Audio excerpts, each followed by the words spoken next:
क्या आपने कभी सोचा है कि इंडिया की इकॉनमी इतनी तेजी से कैसे ग्रो कर रही है? और क्या सच में आने वाले समय में इंडिया दुनिया की सबसे बड़ी इकॉनमीज में से एक बन सकता है? क्योंकि हर जगह इंडिया ग्रोथ स्टोरी की बात होती है, लेकिन इसके पीछे की असली ताकत क्या है, ये समझना बहुत ज़रूरी है। तो आज हम इंडिया इकॉनमी को ए टू जेड समझेंगे, बिल्कुल आसान और प्रैक्टिकल तरीके से। सबसे पहले समझते हैं इकॉनमी का मतलब।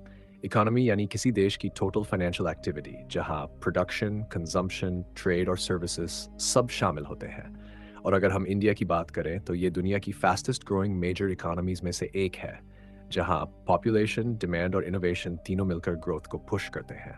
इंडिया की इकोनॉमी मुख्य रूप से तीन सेक्टर्स पर बेस्ड है: एग्रीकल्चर, इंडस्ट्री और सर्विसेज।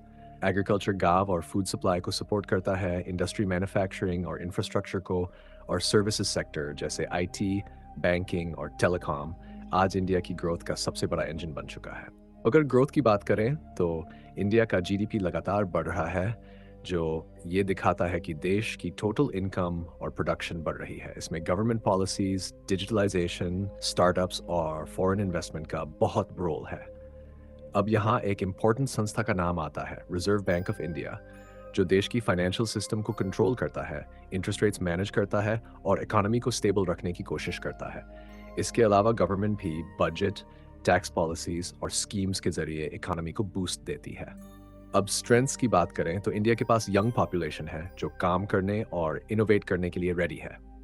इसके साथ डिजिटल रेवोल्यूशन, यूपीआई पेमेंट्स और तेजी से बढ़ता स्टार्टअप इकोसिस्टम इंडिया को एक स्ट्रॉन्ग पोजीशन देता है। लेकिन चैलेंजेस भी हैं, जैसे अनएम्प्लॉयमेंट, इन्फ्लेशन, इनकम इनइक्वालिटी और इंफ्रास्ट्रक्चर गैप्स, जिन्हें इंप्रूव करना ज़रूरी है ताकि ग्रोथ सस्टेनेबल बनी रहे। अब एक इन्वेस्टर के नज़रिए से देखें तो इकोनॉमी का ग्रोथ सीधे स्टॉक मार्केट और बिजनेस अपॉर्चुनिटीज़ को इम्पैक्ट करता है। जब इकोनॉमी ग्रो करती है तो कंपनीज भी ग्रो करती हैं और इन्वेस्टर्स को प्रॉफिट के मौके मिलते हैं। इसलिए स्मार्ट इन्वेस्टर्स हमेशा इकोनॉमी के ट्रेंड्स को समझते हैं और उसी हिसाब से डिसीजंस लेते हैं।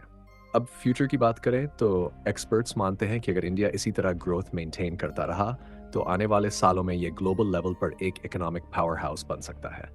लेकिन इसके लिए कंटिन्यूअस डेवलपमेंट, इनोवेशन और स्टेबिलिटी ज़रूरी है। अंत में बस यही समझ लीजिए, इंडिया की इकोनॉमी सिर्फ नंबर्स नहीं है, ये एक अपॉर्चुनिटी है, एक ग्रोथ स्टोरी है, जिसका हिस्सा बनकर आप भी अपने फ्यूचर को मजबूत बना सकते हैं। तो अब सवाल यह है, क्या आप सिर्फ न्यूज़ सुनेंगे या इकोनॉमी को समझकर स्मार्ट डिसीजंस लेंगे और इस ग्रोथ का हिस्सा बनेंगे?